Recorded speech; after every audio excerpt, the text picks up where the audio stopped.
Welcome to Studio Sessions. I'm Will Donovan, and alongside, I'm Julie Hamer.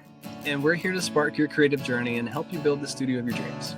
And each of these episodes, we're going to dive into expert tips, real talk, and actionable insights that support potters like you in launching and growing your own creative spaces. So let's fire up the kilns and let's get started.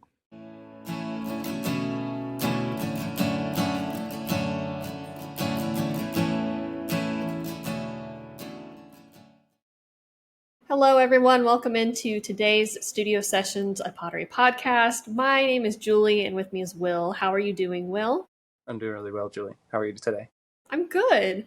I've got a new little setup behind me. If you're watching this on YouTube, you get to see it. If not, you'll have to check it out under Matham House Studios, correct? Yeah, that's right. It's really nice. How was your 4th of July? I had a really quiet 4th of July. I have sensory overload issues, and for years I've been trying to just recognize that about myself and be like, it's okay if I don't go out and watch fireworks or do anything crazy. So my husband went and did his thing with his family, and I got to keep the dogs inside with me, and they don't respond to fireworks, thankfully, but I do. And our neighbors set them off right next to our house. And I put on my noise canceling headphones and I played video games with my friends. So it was awesome. So nice. Yeah. How was yours? We lived our best redneck life.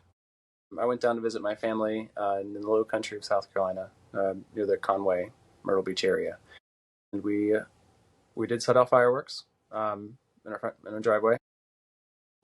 Went catfishing, set lines and left them overnight. All the gross, grisly bait. We didn't catch anything, but we did see a few alligators, and one of our hooks the next morning was really bent, and there were some gnarly hooks. So we think we had an alligator take a bite out of one of our lines. We ended up leaving a little early because there was a tropical storm coming through, and I didn't want to drive back with the kids in that. But it was good. Nice. I love fishing, and I love catfishing. I've only ever pulled up small blue catfish before, but my husband got it was a 19 pounder. It was huge. It was awesome. So, did you ever go noodling? No, I've never been noodling, but I've watched because I scuba dive, or I used to scuba dive more often than I do now. I haven't been in years, but I've watched my friends scuba diving and noodling underwater. It's really cool. That'd be terrifying. I couldn't do it. Oh, I couldn't do it. They had the full mesh gloves on too. They were like, no, we're just going to grab a hot dog and go in there and do this. I'm like, you guys are crazy, but I'll watch from a distance. Well, yeah. I'll let somebody else make that risk. Someone else can do it, but I don't know how I feel about that. I'm not sticking my hand into some dirty old culvert or hole in a creek. Nope. Someone else can do it. I'm not that redneck. No. I got it. Maybe one day, though. I don't know. I might try it out just to say I've been noodling. Don't let your dreams be dreams. Maybe I just let that dream be a dream and we let it go. But speaking of dreams, we're living the life as full-time potters. And that a lot of people dream about that. They do. What a segue. I know, right? I mean, that was my dream for a long time, was how can I live this clay life and make it a reality? Yeah, absolutely. Mine too. And I remember, I think it was at the end of 2019, I thought, I'm going to start doing this. And I would do pottery. I still had a full-time job working for a nonprofit. And I started doing pottery kind of just on the side in the evenings and on the weekends. And then when COVID happened and I got laid off, I was like, well, I guess this is my full-time job now. And it just I want to say it sort of took off, but it took the rest of that year going from about April to maybe November, September, October, November was when I started to pick up a little bit more orders. And then, I don't know, just in 2021, all of a sudden I felt like I couldn't keep up, which was a good thing in a way. It can be, to feel in demand. And that's what we want to talk about today is what the realities of getting to the place where a ceramics career or a life making can become a real viable option. Maybe what it takes to get there, some obstacles or roadblocks that we've encountered, or things we wish we knew coming up. So I think that this is a great place to start. And I love knowing a little bit more about your background and how you got to where you are today as a full-time producer. Um, and I'm happy and open to share my story too. Yes, please. I would love to hear your story. Yeah, and I think we've shared it well in kind of detail before. Yeah. But this is a great opportunity, these conversations, to like pull back the curtain and like demystify a lot of these what it takes to be a maker kind of conversations. Yeah. When I started and when I was in school and I said, like, I want to be a potter, I want to make this my full time, this is what I want to do with my life. These kind of conversations weren't being had, or at least they were not being recorded and shared. And it was difficult to find an example of a roadmap for post graduation, or even just like post. I took a clay class and this is what I want to do. How is it? What's the path? Yeah. Nobody had plotted that out. So you had to piece it together. Yeah. I felt the same way. There was no real guidance of, hey, this is how you make a living doing this. And I mean, not that we were expecting anybody to spoon feed us, but there was literally no one talking about that during college. The closest thing I ever found was an article in Ceramics Monthly that they would do studio tours and studio visits. Like once a month, they would have a different artist featured. And I can't remember what issue, but there was one artist who shared her sales breakdown for the year, and she was doing wholesale and teaching and retail production. And that was just fascinating. It was the first time somebody had shared the numbers and the breakdown of, this is what I live off of. Here's what my studio looks like and what my home looks like. And here's what my yearly revenue is. And I was just blown away. I was like, wow, this is information that Yeah. isn't accessible. And for every other career out there, there is like published, this is what you can expect to make. And for an artist, I mean, one, it spans the spectrum. You can have $12,000 years, you can have $2 million a year artists, and everything in between. But for us functional potters or clay makers, even then, there is a spectrum, and it's hard to find information on what that looks like. Although it's getting easier. I love the trend where more potters are sharing more information about it. Yes, definitely. So if we were to pull back the curtain on your day to day, and you kind of walked us through even what like a week in your life looks like as a potter, how do you think about what you're going to bake? Where do you get some of your ideas for creation? What makes your process easier? What does Will's studio process look like? Well, I'll say for me in particular, my week and days look a lot different than they did even just 3-4 years ago. Whereas before, when like post COVID, I really started focusing more time into studio creation, and that's when I probably had my hands in clay most. I was making glazes, I was prepping clay, throwing pots. My goal was to have at least 60, 70 pieces done a week. We were selling in-person markets. I wasn't doing a ton online, but a little bit.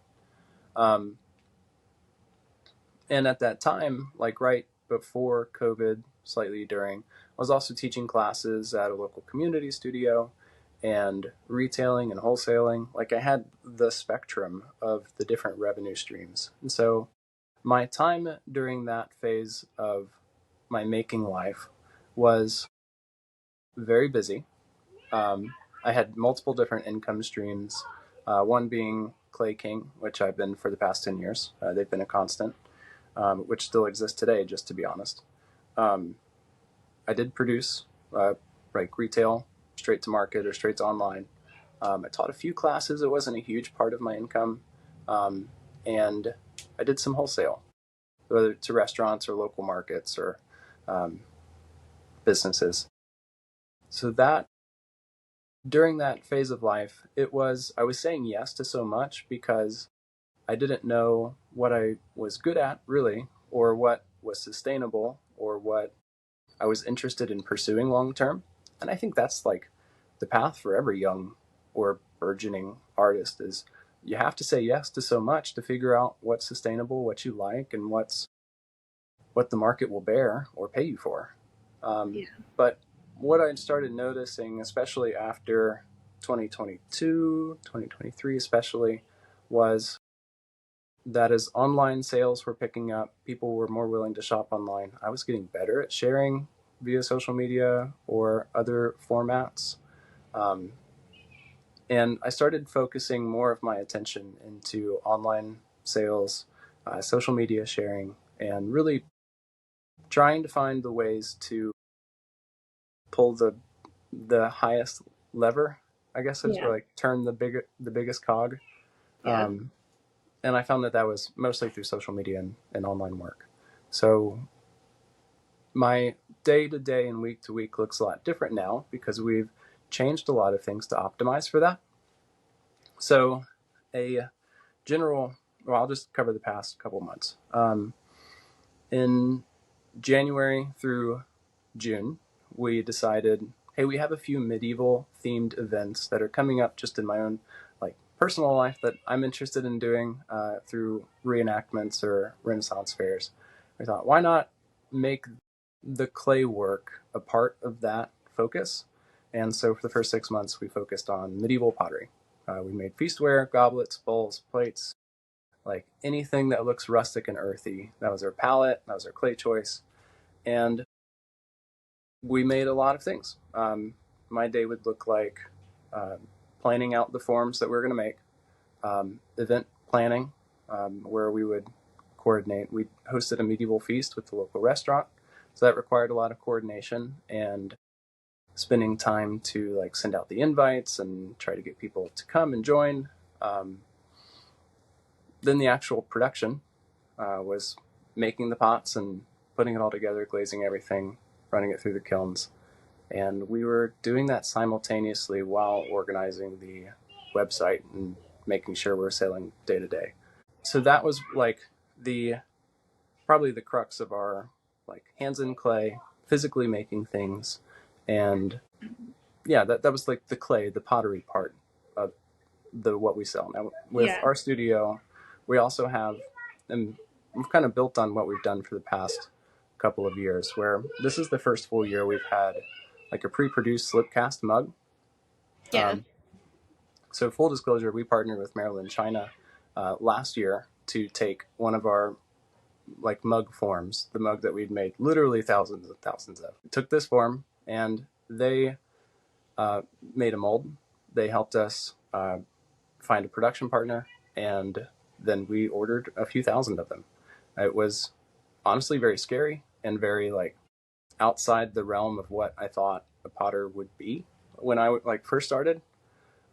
It took me a lot of years of figuring out what reality needed to be able to support a pottery business, and this was just one way I could make it happen, because realistically I could spend my entire life making mugs to sell online and nothing else, and that would consume all of what I wanted to do. But I have a lot of goals that are outside the wheel and that are still within the ceramics universe. Mm-hmm. So having these like blank canvases, we call them, of mugs that we can then just apply a decal to and fire and fill in order has been really helpful for me, for our studio to grow and have like an object that still holds a lot of value and still conveys like everything that a handmade pot would convey, but doesn't require as much physical exertion or creation to be able to fund the realities of what a growing pottery studio and personally a family and staff that come in and help me produce things. So it was just a reality that we needed to find a way to be able to produce something with a little less effort that we could use as like the fuel for what we want to do, really, which is like the themed events, the more like curated pots, things like that. Yeah. And I think that how much you produce in terms of mugs alone, that was definitely an important and smart move for your business. Just because like whenever I would come to visit, it'd be like you on the wheel or someone on the wheel, just throwing as many mugs as they could and handles, and all of your time was going there. So to be able to outsource that in a way is extremely beneficial for where you are in your business and creating process. And I appreciate you sharing that information with everyone too. So, and with me, I love that. Yeah, absolutely. It was honestly like for years I kind of labored against that. Like I fought against that idea of outsourcing any part of the production process. But then like it just kind of trickled along. Like I acknowledged that I need an assistant.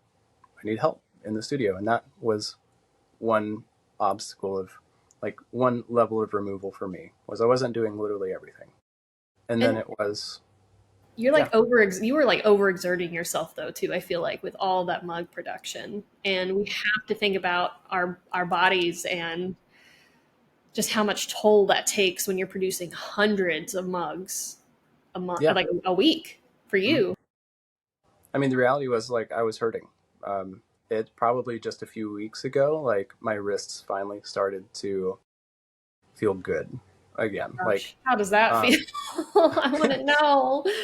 uh, I'm starting to feel that pain. I mean, I've yeah, always had it, but it gets so much worse when I'm trying to produce even just like 100 mugs a week. yeah. Well, I mean, that's a ton. That is a lot. And truth is, as we age, not saying either of us are old, but as we age, it gets more challenging. Our bodies they have more miles on them, and so we do need to take care of them. Whether that's working smarter, and in my case, working smarter meant just using this other method to generate a product.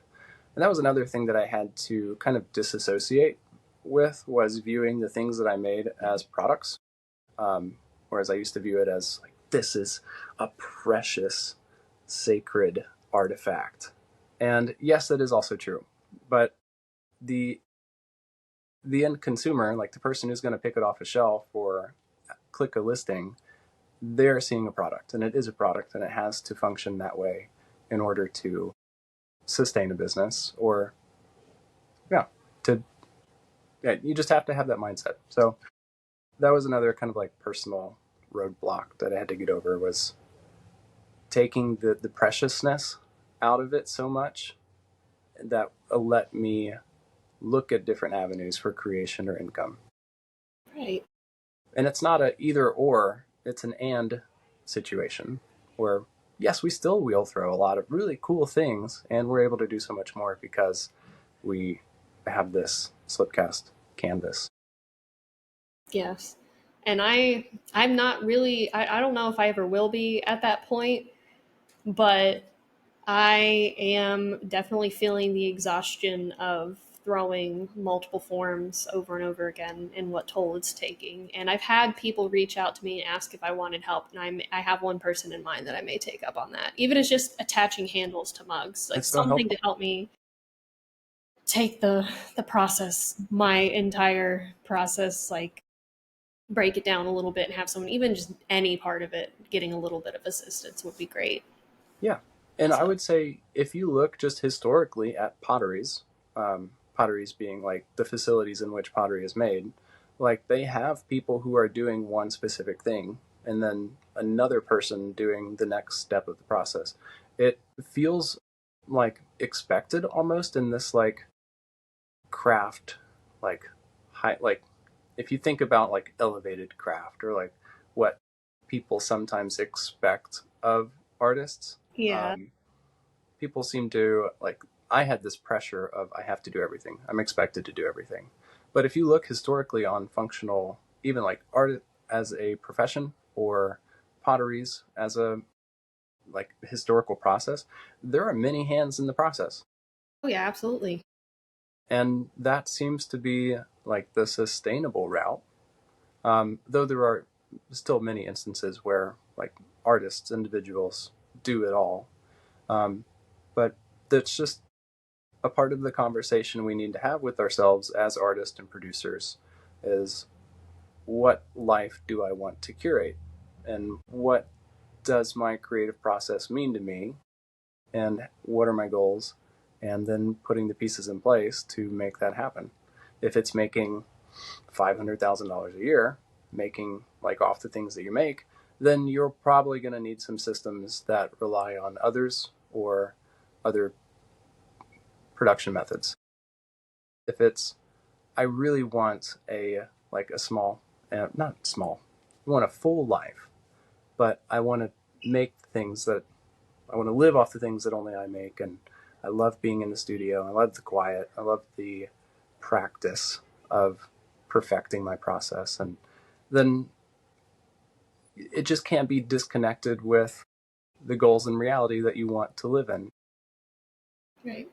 And I definitely feel that side of I just want the quiet life of getting to still get a decent income. But I know that I guess I don't want to say it and sound it kind of like sexist or anything. I'm so sorry for anyone, but I'm not the breadwinner. I definitely could be if I upped my processing game and did a lot more and maybe even hired someone on and produced a lot more. But I like the quiet, slow life of getting to come into my studio in the mornings. And if I don't have anything pressing I need to do, I can just go, oh, what do I want to create today? And it doesn't even need to be necessarily of like, what can I make that'll sell, that'll make me money? Because I do wholesale. And that is one of my primary incomes is someone will come to me and say, I need 150 mugs in 6 weeks. And this is what I need, what I want them to look like, etc. And I do that. And then when I have those quiet breaks in between, I might have like a week or two in between, which I'm in one of those quiet breaks right now where I've finished up wholesale. I finished up some custom orders. And now I'm just kind of like, oh, I have a couple days to a week of kind of in between where I could just continue to produce and get ready for my next wholesale, which is what I will do this week.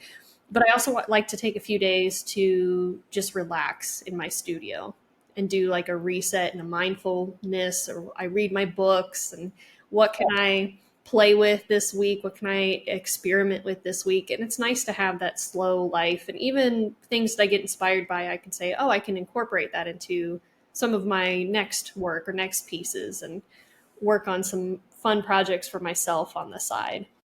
But being able to have that quiet life and not going, I have to make this certain amount of money each year is really nice. Yeah. And So, yeah. yeah, honestly, there's, as long as you, from my point of view, and I feel like I've lived both, where I had the quiet studio life for a while, like for a season, it was there, where it was really just me, maybe one other part-time person, and kids' wife were away at work or away at school, and I would have the days. But the realities of a growing family and 2 kids and a wife who's a teacher, and most of the pressure is on me to be able to produce income. Yeah. Is like that's my reality, and I had to trade. Um, it wasn't. I mean, I also had the ambition of wanting to learn what it's like to run a business. I come from a family who have been entrepreneurs, and they go out and set their own hours, and they're their own bosses, and they have their own company. And so, like, I got to see that in action, and I also lived the hourly. I'm going to clock in and do this thing for somebody else, and I definitely had the idea this is the route I want to take. But there's trade off. Like, I don't have as much quiet studio time anymore. There are sales goals that I have to have, or else people don't get paid, or I don't get paid. Right. And yeah, so there's pressure there too. Sometimes pressure makes good things, but you have to find ways to live with it. Yeah, absolutely. And I still have a little bit of that pressure too, where I tell myself every year now I don't want to make anything less than 40,000. And so far, the past 3 years, 4 years, really, I've hit that goal. That's And for incredible. me, that's a lot more than I was making. I think that's like 15,000 more than I was making doing my previous job in the arts and in the nonprofits. And I mean, arts is in terms of nonprofit arts. And I'm still able to work. I wouldn't even say full time doing what I do, but it is really nice to be my own boss and set my own expectations and make my own goals work for myself. And it's doable. And you can either supplement with an income. And for people looking to have this life too, I'm sure there's a lot of questions of, well, how do I get started doing that? And it's really just a matter of doing it. You got to start somewhere. So even if you start somewhere small, I'm not saying quit your day job, but set aside time after you get off work or before you get into work, whatever your work schedule looks like, or a day or two or at least a day on the weekend where you're producing and you're making. And then when you're able to create enough work to where you're doing launches, whether they be monthly or every other month, or whether you're actually just producing work and selling that work within the same month. That's pretty much what it looks like. What it looked like for me for starting was taking on custom orders, getting those custom orders done and out the door within 3 weeks. And that worked really well and still works really well. And what I do is some custom orders that are kind of like made to order things where you can pick what you want, pick the glaze, I make it, it's done, I send it out. And same thing with the wholesale. I mean, that's what I do with wholesale too. I'm like, here are some options of like different size mugs and what I can do to them. And they pick what they want, how many they want, and we pick a deadline and I go.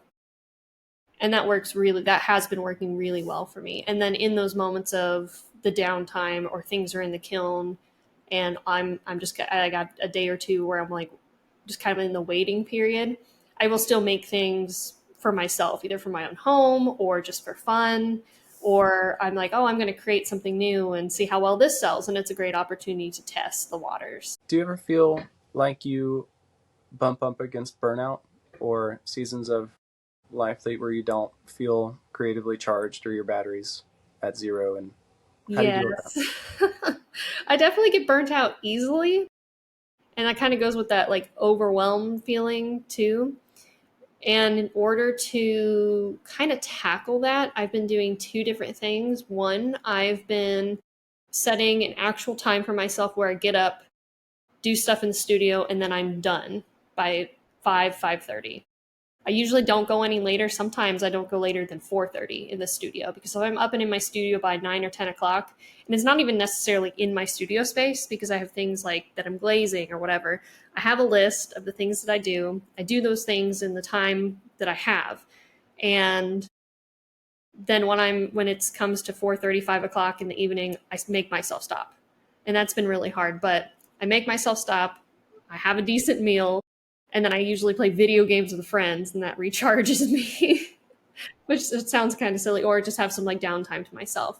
But I also don't work more than, I want to say like 4 full days a week, where I have like almost like not necessarily a 3-day weekend, but space out that time where if I'm like, okay, if I'm really physically exhausted at 2 o'clock in the afternoon, I can hit this one goal, finish it up or whatever, and just stop and let myself rest. And that's been the most difficult part, but it's really helped me recognize physically and mentally when I'm starting to get on edge of burnout. And I'm like, I cannot let myself get burnt out, or I will lose all motivation and then have to push through the lack of motivation. And then that's just going to make everything worse. Yeah. It really does. Well, it's nice that you have this awareness about yourself and your cadence to know when you're approaching that point and then what you need to do to not go there. I think setting up that idea too of knowing, and I also have like goals that I have to get done that absolutely have to be done if it's a deadline or whatever I need to meet, and then my side quests. So I'm like, okay, if I know I have to get a certain amount of mugs thrown in a couple of weeks, I can ball up the clay, have it ready in bags, ready to go.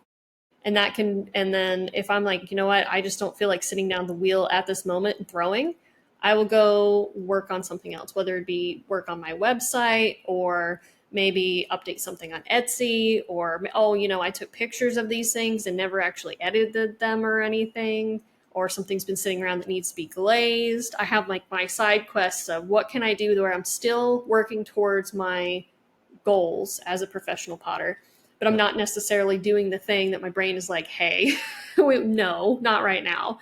And sometimes you just have to listen to your brain or listen to your body. And if I'm just exhausted, that's okay. And I don't want to say getting over that point, but getting to that point of allowing myself to take a break has been the most challenging part of my career. And I think it kind of coincides a little bit too, where if I get burnt out, I start to feel that imposter syndrome. And I'm like, well, in order to avoid that, I can look at myself and say, I am a human being. I get tired. It is okay to take breaks. Here are some things I can do for my mind. And that works for me. And it might not necessarily work for others, but kind of talking through this and the burnout and being like, it's okay, you're human, probably going to happen at some point in time. But what is something that you can work on even for fun to kind of give yourself a little serotonin boost? So even making something different or being like, oh, I've really wanted to test out, like maybe you were like at one point in time, like, I really want to test out a new goblet. And maybe I spend an hour or two in my studio, just not even saving anything that I throw today, but just playing and having fun. I don't know if you do that. I do that. Sometimes, less lately. Yeah. But sometimes. So what do you do then for avoiding burnout, or when you realize you're burnout, what do you do for yourself to help yourself out? That's a good question. Because I think I'm recognizing that I'm almost there right now. Like there's a lot spinning, and I'm trying to keep all of the plates balanced, unintended. So I'm kind of working through that right now, is figuring out what do I need to do to be able to create some level of sustainability, even just for this next month or two. Summers are particularly challenging because with the studio still based out of the home, we have a team of people that I feel responsible for, and even though they're all capable and they have they're on their own track, they need little direction day to day. But I think being all in the same space and me being naturally inclined to try to have this balance between kids being home, families home, there are family and communal needs where my wife needs support with the kids. I got to step out. Somebody's fighting with each other. Somebody's needs their lunch made, and Lindsay's on an errand or some me time. And I have this, the ADHD in me works when I am hyper focused, and it does not work for me as well, or requires more energy to shift focus. And so during summers, I'm constantly shifting focus and between family or work or team or projects. And so this is a challenging time. I don't necessarily right now have a very clear answer for how I'm going to navigate this season, aside from one thing I do is I like to run. I'll run in the evenings or in the mornings. That helps because it's the time I can get away, expend some energy in a focused pursuit. I like to draw. I spent some time in the evenings drawing a few weeks ago, and that kind of feeds into the clay world and what we do business-wise. So I don't know if it's a real disconnect, but it feeds and builds the battery. Yeah, I like that. I like having a physical activity. Like I garden. And I even talked to my doctor about this. She was like, oh, what do you do for exercise? Because I always go in and do a physical each year and make sure test my blood, all that kind of stuff. And she's like, well, what do you do for exercise? And I was like, well, it's so hot outside. I usually walk my dogs in the evenings, but I'm in the garden. And she was like, that's completely true to do it. That's exercise. She was like, you're allowed to call that exercise. I was just like, maybe it's not. And she was like, no, it's exercise, because she's like, you're up, you're down, you're lifting things, you're doing things with your body. And she was like, you're out in nature, you're out in the sun, you're getting your vitamin D. She was like, that's great. And that counts. Even if it's just a little bit of time in the mornings and then a little bit in the evenings. That's what I do, really. But I also work out a little bit. I have those weights that you can turn and they take on different pounds, which is great. A little disc, always something different. So I've been doing my upper body and my cardiac rehab, I guess is what you would call it. I used to do, fun fact, since my mother was a nurse, I would volunteer in the cardiac rehab area and help do the exercises with the older people who had surgeries. So I literally do the cardiac the cardiac rehab exercises that they used to do, because I'm like, well, I have so much anxiety and my heart rate gets up. So if I do that, it lowers my heart rate. It helps my heart out a lot. So that's something, that I like to do. But yeah, having some sort of physical exertion activity to get yourself out of the studio, or even another hobby to go towards. And then even having something like you just said, drawing, coincides. with what you're doing. It's almost like a side quest, but it's not necessarily related to getting your hands in clay or in glaze every day, so to speak. So having a little bit of a mindset of how can I step away from the studio, but then if you're feeling too anxious and overwhelmed about being out of the studio, what's something that you can do that still relates back to your work? Yeah, I feel like I'm being productive. And so like sometimes I have like a guilt over doing things that are completely disconnected from what like moves the ball forward, so to speak. Right. So drawing is a nice way where I can tell myself I'm doing something else that's good for me and that's recharging my battery, but also like in the back of my head I know like I'm being productive. I mean, And yeah. maybe that's not healthy. I don't know. I don't Yeah. know. I think I would say that it's still healthy because you're allowing yourself to step away from being directly in your studio working with what you feel like you have to work with, if that makes sense. You're not like, oh, I have to stand at my wheel or sit at my wheel and make however many things today. You're like, well, I need a break, but I still need to work towards a goal, so I'm going to let my body chill, maybe even like turn on some Lord of the Rings or something that inspires you, the whatever you're working on, and do some drawings that relates to that. That's what I do if I'm doing anything for fun. I say for fun, but yeah, I will turn on a movie, and it's hard for me to just sit still. So sometimes I just make minis in front of the TV or in front of a movie, or I'll have my mini wheel, I have my miniature wheel over here, and I'll pull it up and watch a movie while I'm throwing on it. And I can just kind of mindlessly make a bunch of minis, and I can still turn around and sell them or do whatever with them. But I have so much fun doing that I don't even feel like or think I'm working. And I'm not necessarily working on anything specific. I'm just doing it again for fun, but it's productive fun. And I mean, I guess the clay mini wheel is kind of a bad example for stepping away from the studio. Um, but I also like to crochet, There you sitting in go. front of the TV and crocheting. And I make like I have one over there with like fuzzy little chickens because I have chickens.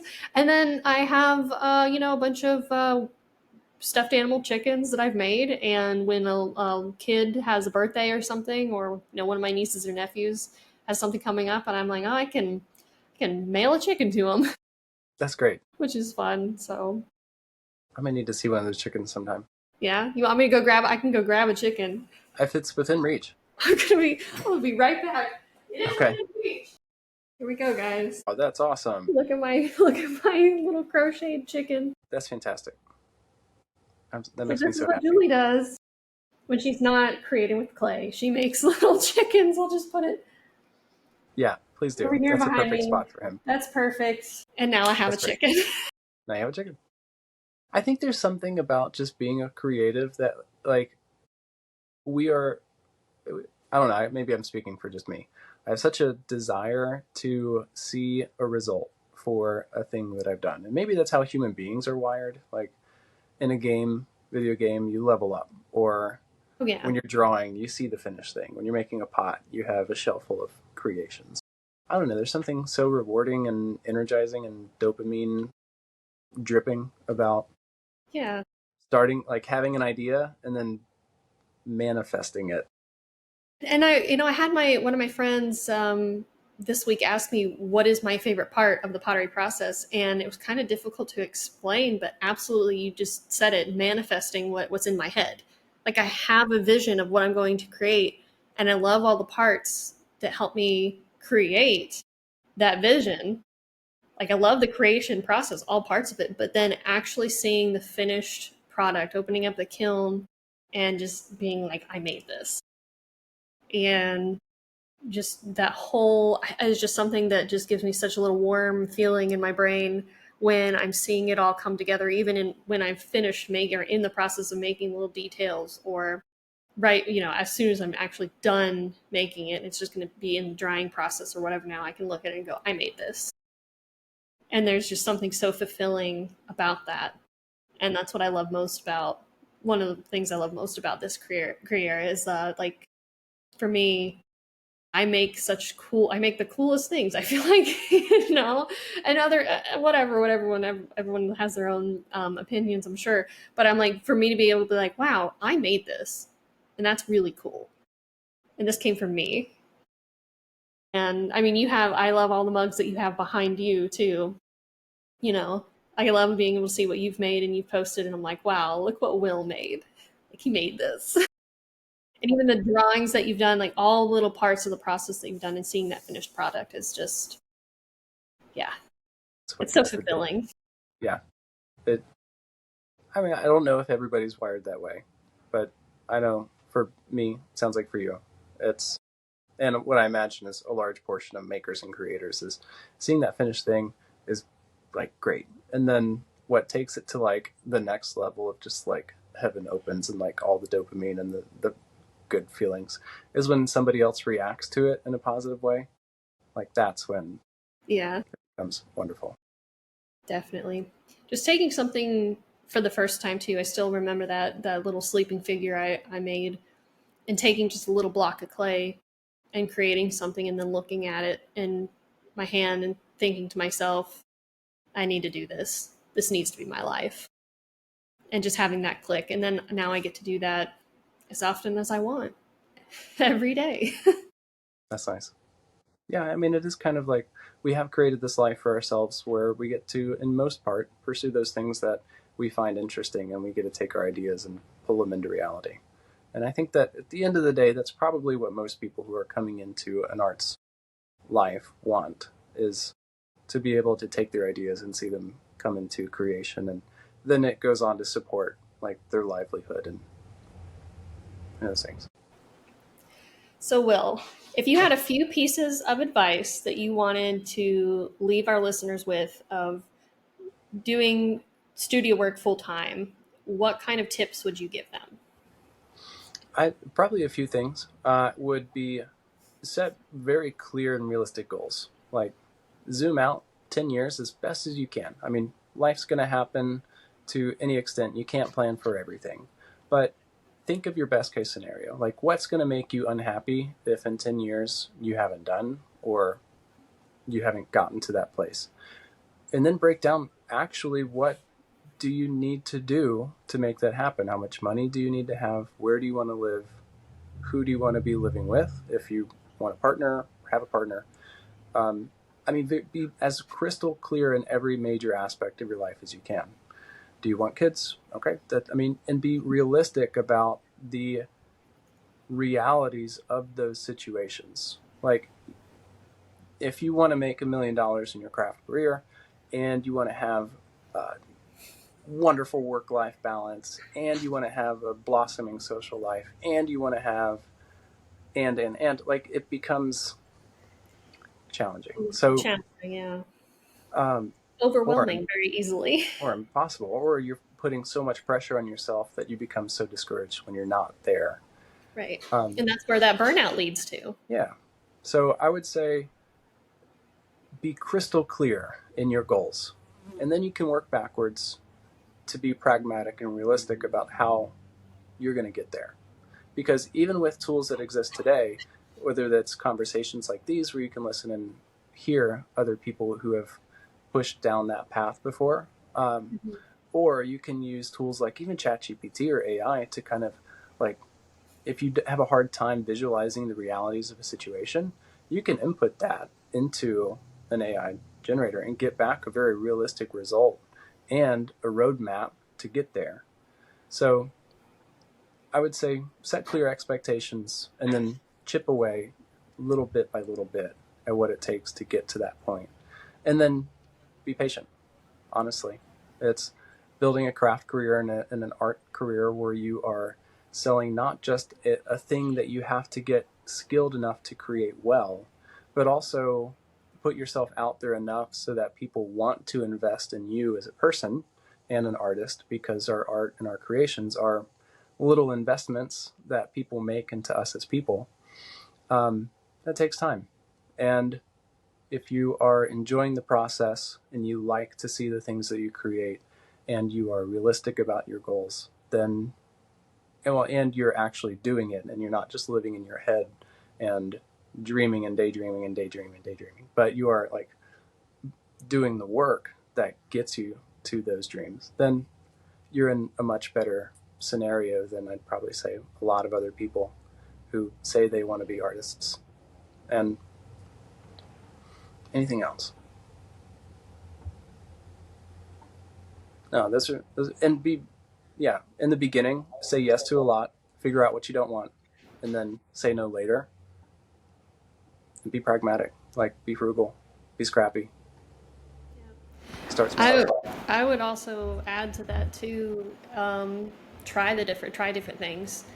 You know, sitting down in your studio creating alone, if that's your ultimate goal, you still have to make an income. So try some markets out and don't just do one, try a couple, you know. Yeah. And again, looking at that realistic goal of how much am I putting into and how much do I want to make. So if you're going to be buying yourself market stuff, or maybe you can borrow it from someone if you just want to try it out, but it's going to be kind of a mix of trying a few different things. Maybe you want to try teaching, maybe you want to work for a local studio and kind of get a hang of you know, or maybe even just be inspired with what other people are doing.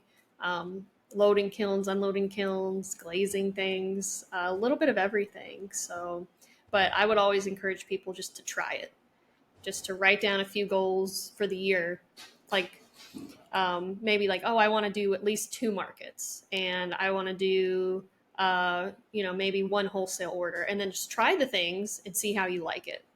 And who knows, you might find out that you really like doing one thing over the other, and that's what you do even for the rest of the next year or several years. So yeah, and in the trying and in the saying yes, you're probably going to encounter other opportunities that branch off from saying yes. So to your point of doing a market or 2 or having a goal and chasing that down, you might find that after you've chased it down and you've tackled it and wrapped your arms around it and brought it to the ground and you've owned it, then something else comes from that. Maybe it's a person that you've met at the market who says, hey, can you do this? And yeah, you just continue following that thread as long as it's taking you closer towards those clear goals that you have for yourself, or that destination you think you want to get to, then I think you'll be in a good place. well, cool. Well, thank you, Will, for sharing your experience in your studio space, and I hope everybody's learned a lot from this, and I hope that everyone, whatever your dreams may be or goals may be, that you reach them and take it just a little bit at a time. You're not going to get there overnight, so take your time, be patient with yourself, be kind to yourself, and you will get there eventually, I promise. Yeah, and thanks so much for sharing yours and your story and your experience too. It's wonderful to see the different scopes of what a creative life looks like, and I think we're 2 examples. There are many examples out there in the world, but I really enjoy having these conversations and hope that it's helpful to somebody out there who's trying to plot a path for themselves. Yeah, absolutely. Well, thank you so much for your time, and thank you everybody for listening in to this Studio Sessions Pottery Podcast episode, and we'll see you next time. We'll see you then. Okay, bye.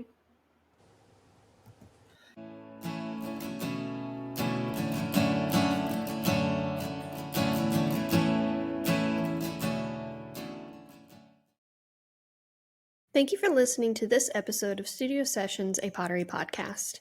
You can find us on Instagram. Will is Donovan Pottery, and I'm Busy Daydreams Pottery. For questions or episode ideas, please reach out to us at studiosessionsclay@gmail.com. We're working to make this podcast more accessible, especially for those with hearing disabilities. Moving forward, episodes will be available with video and full transcriptions on the Matham House Studios YouTube channel. Some episodes may include visual elements, so for the full experience, be sure to watch us on YouTube. Please note that some content may not appear on platforms like Spotify due to these visuals. Take care, and as always, happy creating.